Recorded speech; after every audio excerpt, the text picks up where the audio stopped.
જય માતાજી, જય સ્વામિનારાયણ. અમારા વ્યારાબેનને હવે રોજ જે છે ને આ લુકમાં જ જોવા મળશે, કેમ કે અમારા વ્યારાબેનને હવે આવી ગયો છે યુનિફોર્મ. બતાવ તો વ્યારા કેવો મસ્ત મસ્ત છે. જો હવેથી છે ને આમ જો વ્યારું તારે હવેથી અમારા વ્યારાબેનને બેગ લઈને નથી જવાની. સરકારમાંથી પાટીને પેન ને બધું એવું કાંઈ વસ્તુ લઈને નથી જવાની. તો બેગ લે ના પાડી છે, આઈલ મિશ્રી નથી લઈને ગઈ. આઈલ ખીજાય છે અહીંયા બેગ લઈને જાય છે ને ટીચર, તો ટીચર મારે. કોઈ પાસે બેગ ન હોય ને પછી આપણી બેગ લઈએ ઘરે આવીને પછી રમવાનું બેગથી. હો હાલો ચલો. મમ્માને કે ટાટા કહી દે. બાને કે ઊભી રહે, હું વિડીયો બનાવી લઉં. ઊભી રહે તું. બાને ટાટા જય શ્રી કૃષ્ણ કે બાને ટાટા જય શ્રી કૃષ્ણ. આપણે બપોરનું જમવાનું રેડી થઈ ગયું છે.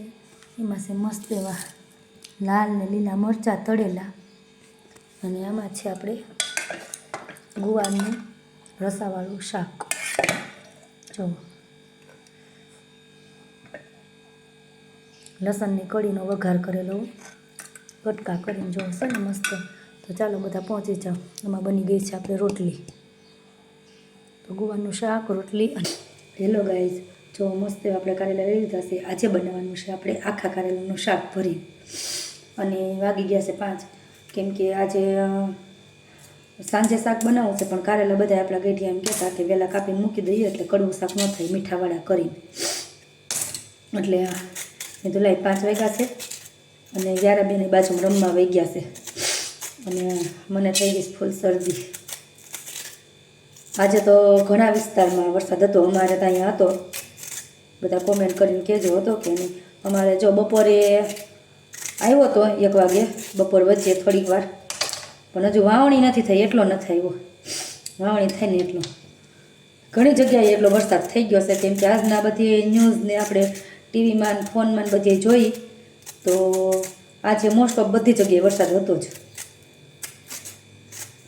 અને અમારે તો હજી થોડોક એવો જ આવ્યો છે. તો ચાલો બધા પહોંચી જાજો. સાંજે ભરીને કારેલાનું શાક અને આજે બનાવવાના છે જુવાર બાજરીના રોટલા.